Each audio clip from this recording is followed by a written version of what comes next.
Welcome back to the Drive Home Reviews podcast, where I review the movies that I have just seen as I'm driving home from the theater. And, you know, I try to be well acquainted with the classics, but sometimes there are ones that just slip by you, even at my age, you know. There are certain books I've never read, certain movie adaptations or miniseries or plays that I have just not seen. You know, interesting that I have a pretty decent familiarity with things like Sense and Sensibility, Pride and Prejudice, Little Women. I get all that, but I have somehow never seen an adaptation of Wuthering Heights. I've never read the book, so I was completely ignorant as to what this latest adaptation was going to bring to the table.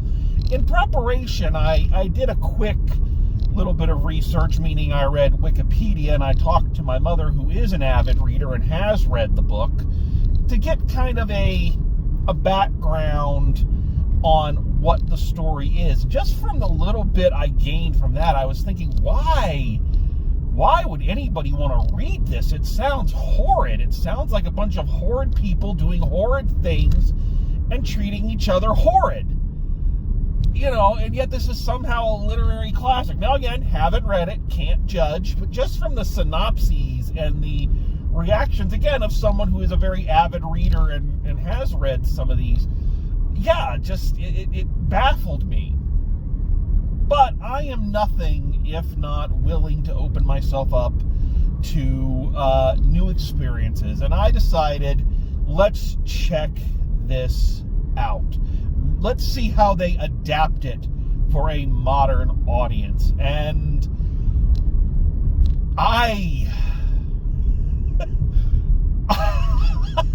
folks, I am completely baffled by this movie. Just utterly baffled. There is just so much going on here. So many conflicting emotions as an audience member that I find I'm having difficulty organizing them for the purposes of this review. So I'm going to do the best job I can, keeping in mind that my reviews are often a bit shapeless just due to the format I have chosen, but I fear this time it might be even more so. So I'm going to try to keep this all on track, but holy shit, there is just a lot of things to get into in this film. So for those who don't know, like me, who, you know, what this is about, I'll give you the version of this story that this movie presents us with. So, it's a bodice ripper. You know, let's just put it right out there. It's supposedly, the book is supposedly like one of the first and great examples of gothic tragic romance, kind of in that same vein. I've read that some people put it in the same vein as Romeo and Juliet in terms of tragic romance, and we'll talk about that in a minute. But you have our main character, Kathy, played primarily by Margot Robbie, but as a little girl, her father, who's a drunken lout, just brings home an orphan boy one day whom Kathy decides to name Heathcliff. Yeah, she names him and basically comes right out and says he's a pet.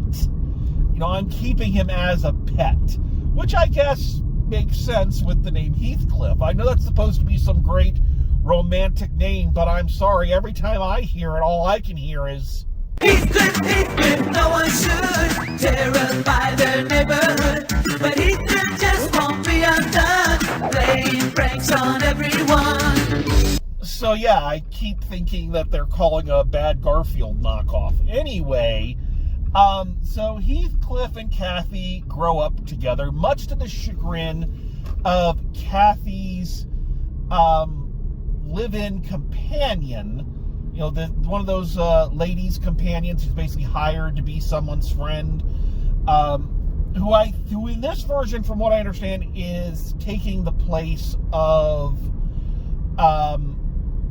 Kathy's brother in the book. Like, everything that she ends up doing, Kathy's brother did in the original novel. So her companion, I can't remember the character's name. I'm just going to call her Lily. That's not it, but just go with it. So Lily is instantly jealous of this new bond that Heathcliff and Kathy form. Of course, Heathcliff and Kathy are running around. They're being raised together. It's a very Blue Lagoon situation. They're attracted to each other. They like each other, but they're growing up, and she's kind of rich, but he's definitely not, and so on and so on and so on. And he grows up to be Jacob Elordi, and a new neighbor moves in next door. Your typical kind of what is it? I can't remember. This is Victorian era, I think. I please forgive me if I don't know the exact era that this movie's supposed to be taking place in. A new neighbor moves in next door. Your typical kind of bumbling but lovable, Mr. Tumnus. That's just what I'm going to call him. I'm just going to call him Mr. Tumnus. I don't know. Again, don't remember the character's name. And Mr. Tumnus is just a nice, sweet guy. He has a ward by the name of Isabel, who looks like the girl who played Moaning Myrtle in Harry Potter, but it's not her, but it could be her daughter. It might be her daughter, for all I know. Funny how I actually remembered Isabel's name. That is kind of weird. Anyway, long story short, of course, Margot Robbie and Jacob Elordi want each other. They want each other bad, but can't have each other. And Margot Robbie gets in good with Mr. Tumnus and is going to marry Mr. Tumnus, but she's so in love with Jacob Elordi, but Lily fixes it so that Jacob Elordi thinks that Margot Robbie doesn't love him, so she takes off in the middle of the night. Margot Robbie marries Mr. Tumnus, is living a pretty decent, if not sexually fulfilled life. But then Jacob Elordi comes back. He's rich, and of course, they start their forbidden romance, and everything kind of blossoms out of that. So you can kind of see, and I can kind of see the DNA of a lot of romance novels in this kind of the original Bodice Ripper. The forbidden love, the married to someone you don't actually love, the real person you love comes back, and of course it's all passion and great and whatnot. But let's be honest about this, folks, because the movie is honest, and I must give it praise for being honest. None of us, nobody who goes and sees this new version is there to see the latest adaptation of what is considered a literary masterpiece. No, we're all here for one and only one purpose. Filthy, unchristian sex. Now, folks, we're going to hear the word panties used a lot in this trial, so let's get them giggles out right now. Panties, panties, panties, panties, panties, panties, panties. Yes, because this version is all about the sex. It's about sex. Sexy, dirty, kinky, filthy sex from these sex-starved sex maniacs. You're gonna watch it, you filthy pervert. You know you are. Yeah, so this one in a post 50 Shades of Grey world, this is basically trying to be 50 Shades of whatever the fuck this is. And I don't know how big of a focus the sex was in the book or in all previous adaptations. I would imagine in a lot of the previous adaptations, it must have been toned down considerably because those were black and white, and there was a much stricter guideline for what you can do and what you can get away with. But yeah, boy, do they lean hard. Boy, howdy. They lean hard, long and hard. Holy shit. Does this movie just, like, does it fucking lead into the fucking? Jesus Christ.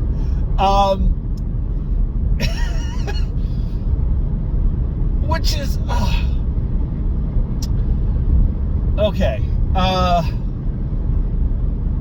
Let's start there. Let's start there, because I there's a lot I want to analyze about this movie, and a lot of things I want to say, and I think starting with the sex is a good segue. That sounds terrible. Because I have to give this movie credit. I really do have to give it credit for, as I saw one criticism as I was looking for the photos that I used for the YouTube version of this, and they were saying, oh, people are upset, you know, the trailer is turning this into softcore porn, and I can't disagree with them. It is. I mean, the question that always kind of comes up is, you know, where is that dividing line between exploitation and eroticism? Where is the sexual aspect of the movie or the story? When does it cross a line into it's basically just porn? You know, and this is a question HBO has completely forgotten about asking for you know, decades now. They just go right to the porn. And I think where this movie actually gets it right is that I think in terms of the actual intimacy, this movie errs more on the Jaws philosophy, in that Jaws is scarier when you don't see the shark and you let your imagination kind of fill in the blanks. And I think the movie, most of us these days, I think we can say one thing we all have are our fantasies. Everybody has their sexual proclivities. We're fairly well versed in sex these days. As I said, go watch HBO. Any HBO show is going to have some kind of sex in it. So it is not this kind of, it's not as taboo a subject in our entertainment as it once was. And so our imaginations are pretty acute. And so this film, I to its credit, I have to say, in terms of the many, many lovemaking or intimacy or just downright sex scenes that they show, a lot of it is more implied as opposed to what they actually show. You know, a lot of it is in their reactions, in the faces, in the sounds that they make. We get an idea of where they're being touched or what's being done, and I think they leave it to our imaginations to kind of fill in the blanks. And I think that's a smart choice. I think that is one of the things that kind of keeps it from getting into that, you know, porn area, and keeps it, I'm not going to say in an artsy or classy way, but it keeps it, you know, kind of off of that track. Keeping in mind that there's nothing wrong with porn in most cases. Just, you know, as a form of comparison that most of us are familiar with. And this leads me to having to, before I get into the things that are really wrong with this movie, and there are a lot, let's not beat around the bush. I have to say that one of the frustrating things about this movie is that as a movie, as a film, it's actually pretty damn good. It's really well made. The acting is pretty top notch. You know, Margot Robbie is an actor I've come around to in recent years. I didn't think much of her, you know, from Tarzan or her turn as Harley Quinn. I know a lot of people loved her in that. I didn't. And for a long time, I was like, she's an attractive young woman, but she's not a good actor. And I was wrong. You know, her turns in Barbie and Big, Bold, Beautiful Journey convinced me, no, I was wrong. She is a very talented performer. And she seems to be having a lot of fun with this type of role. Jacob Elordi is just coming off the big success of Frankenstein and is playing another kind of hulking, brooding kind of character, a monster of a different type.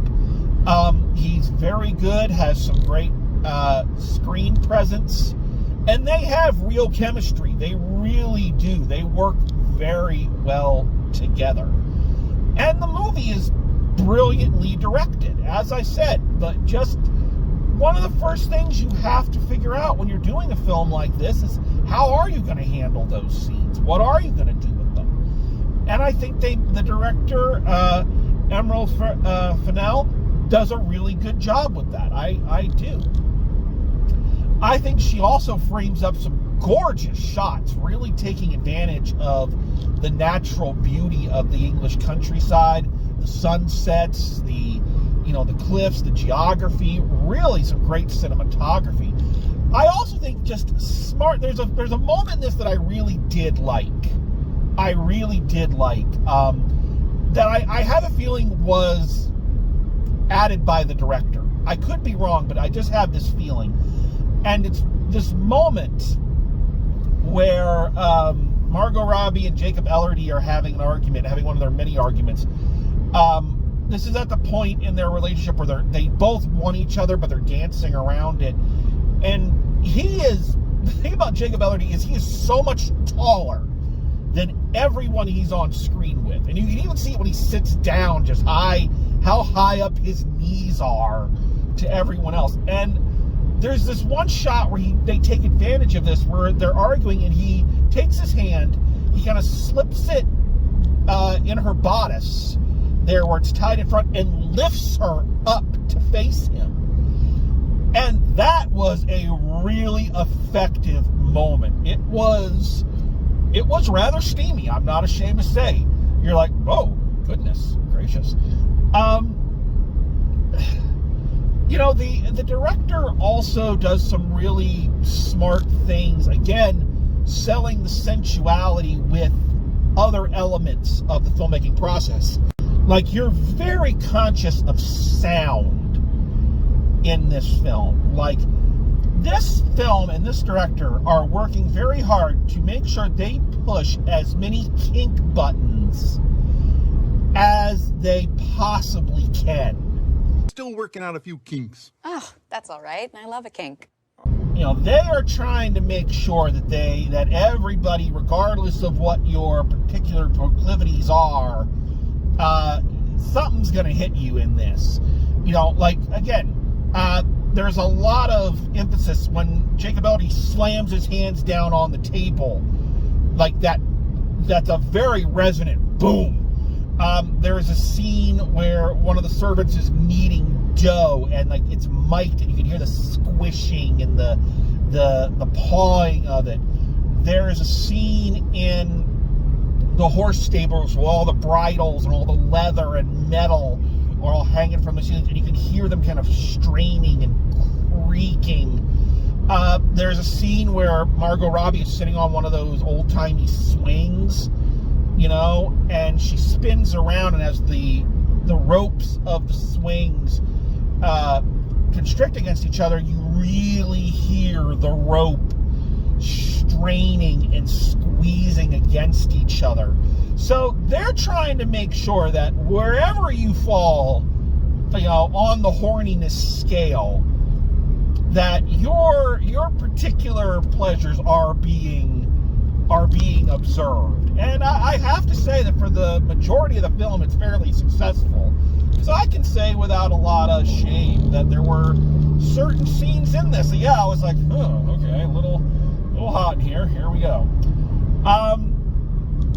Likewise, the costume and scenic design of this movie is fucking next level. There are some gorgeous costumes in this. Margot Robbie, I don't know how comfortable any of these costumes were to wear, but she was wearing the hell out of them. Like, yeah, just some gorgeous outfits, and clearly outfits that were designed. This whole movie, the concept of it is it's walking the line. Yes, it's a period piece, but it's clearly trying to address modern day sensibilities, modern day sexual mores, modern day sexual psyches. So it bridges the gap with its music choices and a lot of these costumes, which are clearly not the fashion that would have been worn at the time, but work great. And that's true in like the actual storytelling. Like the film walks the line between period piece and MTV music video. There are several montages in this that make really great music videos. If you just cut them out and put them on their own.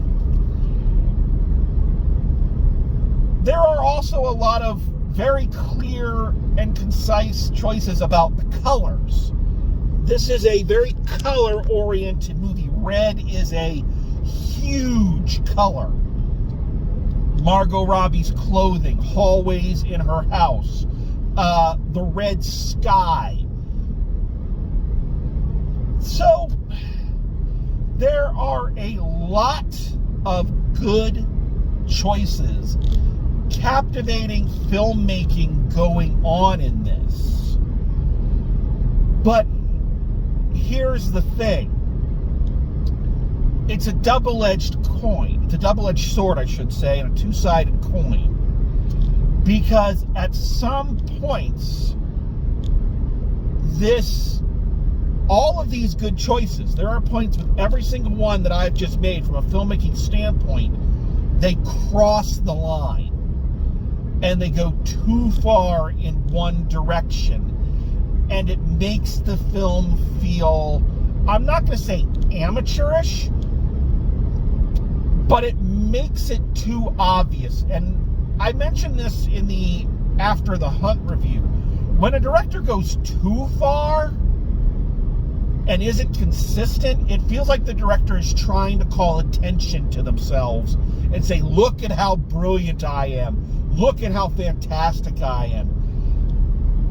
Like, every one of these choices, I mentioned the great acting, and yeah, for the most part, it's really good acting, but there are other acting choices that just I don't get. Martin Clunes plays Margot Robbie's father, and throughout the film, he morphs from like just a regular, unpleasant human being into a fucking Harry Potter villain. Like, his last couple of appearances, I kept expecting him to like, you're back. The Dark Lord will be pleased. Like, it's too much. The sexuality, I'm going to hold off on that one, because that's going to lead into my biggest problem with this movie. The great sets and the gorgeous color choices, it becomes too obvious. Red is fucking everywhere, and not in a subtle way, not in a, something the audience isn't going, will only notice kind of subconsciously. No, it is fucking, the red is punching you in the face the entire fucking movie. And like I say, sometimes it looks great. Other times it's just like, yes, we get it. Red, virginal red, the color of passion, the color of rage. We fucking get it. It's even more obvious when there's a contrast. At one point, they go and knock on Mr. Tumnus's door, and he opens, his bedroom, and his bedroom is all green, and he's wearing a green robe. Get it? Because, he's envious because he can't be Heathcliff. Get it? It's, if it was done in a little bit more subtle way, then maybe it would fucking work, but it's not. It's right there in your face. Likewise, I mentioned the gorgeous costumes, and yeah, they are, but sometimes they go so far. There are two I remember, like Margot Robbie's wedding night, where she comes in to Mr. Tumnus, and she's wearing like this saran wrap outfit, and I'm like, what the fuck is that supposed to be? What is that? And then there's another scene where after she has found out that Lily betrayed her all those years ago, she's standing in the parlor with her, and Margot Robbie is wearing this black and red, high-necked, she looks like the fucking Bride of Dracula. And I was literally sitting there going, did this become a Dracula movie? What the fuck? There are times when you can go too far, and it pulls focus. Likewise, like I said, the beautiful sets. There's a fireplace in that room I just mentioned. There's a fireplace that is all fucking hands. It's like the Iron Throne if it was made of fucking hands. Remember that scene in Labyrinth where Jennifer Connelly falls down the pit and all these hands grope her and talk to her? That's what it fucking looked like. And yes, I get that there's a big emphasis on, the fingers and the hands because, fingering and hand job and, ooh, aren't we, just so sexually awakened? But it just looks creepy as fuck. It's totally at odds with everything else. And I mentioned, the sex stuff and the way it was done, I felt it was done very good. And for this one, I do want to put it out there that stuff like this, everybody has their line. There's a line, clearly. But where that line is different for everybody watching. Where my line is different from other people's lines. And you can't predict that. You just have to kind of go with it. And, some people are going to like it, some people are going to hate it. So I want to stress that I get that when it comes to the sexual aspects, my line is different than other people's lines, and other people's lines are different than mine. But some of the stuff, there's like, one of the first moments is Kathy and Heathcliff play jokes on each other where they put eggs in each other's bed, and Jacob Ellerdy sits on his bed. You hear the eggs crack. He gets up. The yolk is all over, and he sticks his fingers in it and is like rubbing it, and it's like, oh God, I know what they're doing, but come on. There's this the thing I mentioned where they're very reliant on sound. There's a slug climbing up the wall. They zoom real close in on it, and it's pulsating, and it's all there's another scene where I don't know what the fuck it is. It's like a fish encased in jello, and Margot Robbie sticks her finger in it slowly and goes into the fish's mouth, and it's like none of that is sexually appealing, at least to me. None of that. It's too far, too much. So those are the technical issues I have with this movie. But there is a larger issue, and this is the one that I think, again, I bring up the line. Everybody has their line. And more to the point, everybody has their fantasies. That's what movies and books and music, that's what a lot of times they're there to be. They're there to indulge fantasies. They're there for us to escape and put ourselves in this outrageous situation. And in general, I try not to begrudge people their fantasies. Your fantasy does not have to be PC. Okay? Because it's a fantasy. It's not real. And as long as you understand the difference, then what you fantasize about is, that's your fantasy. Let's use a less extreme example. I remember the first time I heard these complaints about, the Disney princesses, Ariel, she's such a terrible, she gave up her voice for a vagina, she fell in love with the guy she met for 2 days, all these things that modern Disney films bring up every chance they get to prove how meta and clever they are. And yeah, these are valid points. I don't take away from the points, but at the same time, I listen and I go, it's a fucking cartoon. It's not supposed to be, perfect. Sometimes you're allowed to fantasize about being a pretty princess and wearing pretty dresses and, having a handsome person you see for 2 days fall in love with you. There's nothing bad about that. I still do that. I mean, somebody does. Joke. Okay, James Bond. Yeah, James Bond, in taken in a PC context, is not good. Morally, ethically, there's so many gray areas. But it's not supposed to be aspirational. It's supposed to be, I'd love to strut around, get out of every dangerous situation, know I can beat the shit out of anybody I come across, foil the evil plan, and sleep with a gorgeous babe consequence-free. It's a fantasy.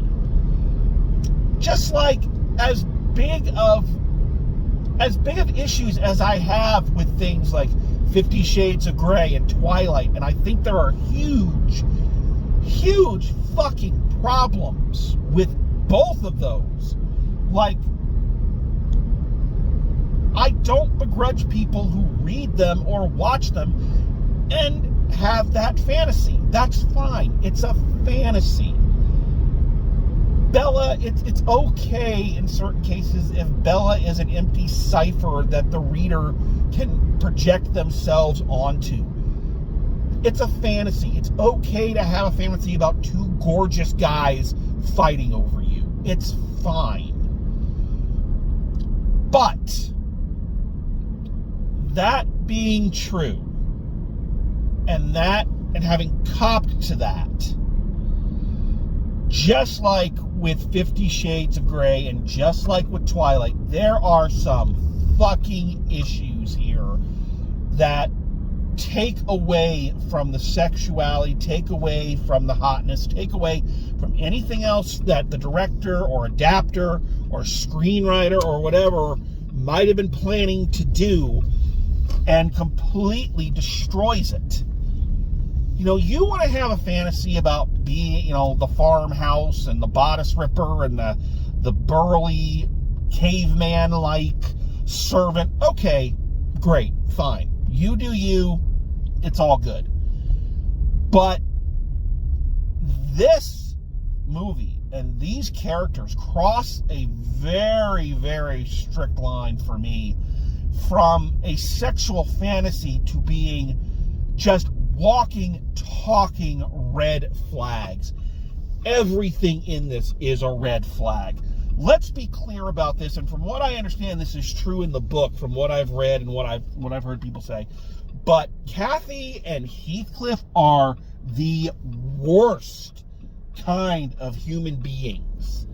They are the absolute worst. And I don't know to what extent that goes to in the book, but in this movie, holy shit, are these two repulsive human beings. When discussing this, with my mom and getting kind of a background on the book, and she was saying that, from her opinion in the book, Kathy is the worst. That she basically, like I said, she calls him a pet. She literally names him I don't think they even give him a surname. They just call him Heathcliff. He has no identity outside of the tool that she chooses to use him as, and then can't understand why why he doesn't like being treated like a fucking sex toy, a man puppet, So yeah, she, same thing here. That's all there. Yeah, she's pretty awful in the way she treats him. But let's not mollycoddle it. This is not a man going, the woman uses the man. No, he's a fucking abuser. Okay? And it's okay to me if two toxic human beings want to get together and destroy themselves. No, they drag everybody else down with them. I don't know how he is in the book, but Mr. Tumnus in this version is essentially Bill Paxton. And he's a nice guy. He is a sweet person. He never gets mad at her, even when he is told what is going on. He's upset, but not in a way that he ever hits her or does anything to her that would be considered outside the line. Like, he actually handles it pretty good. But of course he gets fucked over. And I get the whole thing that she didn't really love him and you can't force love or sexual attraction. I understand that, but still, no real pity about how she treats this guy. Worse is Isabel, because as to get his revenge on her when Margot Robbie finally dumps him, Jacob Ellerby goes to Isabel, who we already know has a hard-on for Heathcliff, and seduces her, makes her his wife. First of all, the way this starts out, I know what they're going for. Like, because he goes to her and he says, I'm not going to love you. I'm going to marry you for the sole purpose of driving her insane. I'm going to treat you like shit. Do you want me to stop? And she says no. Okay, I can see what they're doing. They're trying to frame this in like, well, she has consent. Everything that he does later, he has consent for. No, you fucking don't. Because even if she is of marrying age, he is still, the way they are framed, with the visual cues we are given, the way she is dressed and the way she behaves versus the way he is dressed and the way he behaves, it is very clear that this is an adult, or at least someone who is sexually mature, abusing and manipulating someone who is sexually immature. And even if you have consent, let's put this in a modern context. If a man in his 40s, or let's even take it down, let's say a man in his 30s marries a woman or seduces a woman who is 18 to 21. Legally, yes, though that woman is an adult, but that doesn't mean that she has the experience. It doesn't mean that she has the that she truly understands what it means when he says, I am going to do this to you. Because what's that famous thing that we see in a lot of these movies? I can change him. He'll fall in love with me eventually. So no, he doesn't have consent. That doesn't make it okay. And he proceeds, the things he does to this girl, like, fucking, at one point we see him, he has her living like a dog. He has her chained up. She has to bark and crawl on all fours and has to eat shit out of his hand. And again, I know that this movie is casting a wide net in terms of its fetishes and its kinks and its sexual psyche, trying to hit everybody. And again, if that's your freaky thing and you're a consenting adult and the other person who's engaging in it with you is a consenting adult, then no harm, no foul as far as I'm concerned. But in the context of this story, this is not two people exploring a mutual mutual interest or kink to their equal satisfaction. This is him fucking abusing this child. They try to frame it. They do this one thing where he keeps having her write letters, almost like having her write her own ransom note to Kathy, which Lily keeps intercepting and throwing in the fire. And we have this scene where he's like, write it, and she's like, and then you'll be nice to me. He's like, oh, I'll be so. So I don't know if they're trying to say that, yes, she's still in on this and she's game for it, or if that's what they're going for, it doesn't read. What it comes across as is that this guy is a fucking monster. A fucking abusive, cruel-hearted monster who, yeah. And so then, and here's where it really comes full. With a bodice ripper like this, and there have been millions of them. You see them, married to a guy you don't love. Your real person comes back. It's going to end in tragedy. Yada, yada, yada. But you hope that your characters have enough humanity and enough nobility in them that you can feel sorry for it. So at the end of the film, when Margot Robbie is dying, spoiler, fuck you, Heathcliff finds out and he rides to her in passion. Oh, and the red sky is behind him and he's in front of the horse. Yeah. And she hallucinates that he's there. And he comes in and she's gone and he cuddles up beside her and begs her not to leave him. Oh. And they flash back to when they were innocent and children and they slept in the same bed and it was all so sweet and innocent and la la la la la. And here we are now. Look how far we've fallen, but we still love each other. Oh, da da da da da. Fuck you. Am I supposed to feel sorry for this asshat? Because I don't. Not even a little. I do not feel sorry for this abuser, that this manipulative bitch that he was in. I don't feel sorry for these two toxic people that they don't get to be together. I don't. Not in the slightest. And I find it insane that they would think that anybody would. I'm sorry, again, you're free to have your fantasy. You are free. I'm not trying to cast aspersions on that. But if you're watching this movie and you see this ending and you're like, oh, they really did love each other. No, they fucking didn't. No, they fucking didn't.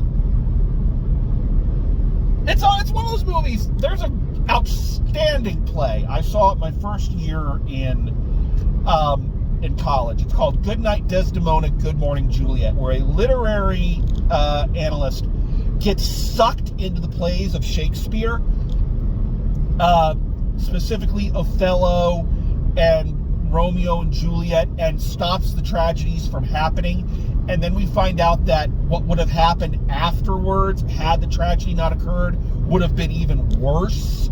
Like, you find out that Romeo and Juliet are just two teenagers who are now married, and they find out they fucking hate each other. That would have been an apt punishment. I wanted these two to end up together because I wanted them to realize we're in lust with each other. This is not love. The way we treat other human beings and the way we treat each other, that's not love. It's abuse. It's abuse, pure and simple. I left this movie for all the praise that I gave it. And there are things to praise. Make no mistake. There are good aspects to this. But for all the praise I heaped on it, I left this movie feeling filthy. I felt disgusted. And not because of any kind of, oh, you just can't handle hot sex. I watch fucking Game of Thrones. I've seen this shit. Alright? Not because of that, but because the morality of these people and the gall of trying to convince me that this was in any way a love story. It's disgusting and horrid, and it is the thing that drives people to really, revolt against things like Twilight and 50 Shades of Grey, because the bad messaging can outweigh the harmless fantasy element, and that is this movie. I wanted to go home and clean, but I felt that no amount of cleanliness was going to ever get the filth of this movie off of me. Still not clean. Must scrub harder. Ugh, unclean. Unclean. Just keep brushing and brushing and saying the name of our Lord and Savior. Yeah, it just... Man, the only thing I can say, the last kind of good thing I will say about this movie, is that I do have to say, for a movie released on Valentine's Day, or Valentine's Day weekend, which is bizarre in and of itself, I do feel that at this particular moment in my life, it does really sum up my personal feelings about romance. Is that, yeah, love and lust feel great in the moment, but in reality, they're just going to turn you into the absolute worst fucking version of yourself. So, yeah, so there you go. Great message for Valentine's Day. Heart Eyes last year was more of a Valentine's Day movie than this was. Yeah. So, again, I want to stress, and this is true of any film I review, I urge you to watch it for yourself and you make your decision. But for me, the good of this movie, the good filmmaking, the good acting, the smart choices are completely overshadowed by this horrible display of characters and a director who can't seem to get out of her own way, that wants you to know just how fucking brilliant she is. And yeah, I struggled. I'm still struggling, as I'm mentioning right now, and about to do the final grade. I've struggled with what the final grade for this movie should be, because judging it on a filmmaking perspective, it's pretty high up and it succeeds for a lot of it. It does what it wants to do, but the utter repulsiveness of it, trying to masquerade itself as a deep love story, that I can't forgive. So so here we go. Final grade for this modern adaptation of Wuthering Heights. I'm pulling this one out again. I'm giving it a D. I am giving it a D. And there are parts of this movie that make me feel bad for doing that. Because, like I said, well made, well acted, very interesting and clear directorial choices, smart choices, but in the end, the emotional upheaval that the more repugnant elements of this movie brought out, I can't forgive. I really did not like it and really felt disgusted and concerned for anybody who watched this and goes, oh, I wish I had a man like Heathcliff. Really? Really? Do you really? You know, I'd like a woman who looks like Margot Robbie, but I certainly don't want this bitch. So, yeah. Okay, so, again, I think this is one that I would say to you, watch it yourself and make a decision, but that's mine, so whatever. Okay, wow. What a way to start off the film-going experience, the first movie I saw in the theater so far this year. Holy shit. But thank you all for joining. Thanks for coming along. Looking forward to some of the stuff that's about to come out. So hopefully we'll have some better experiences at the movies coming up soon. So thanks for coming along. Thanks for joining me. And as always, drive safe, and I will see you at the movies.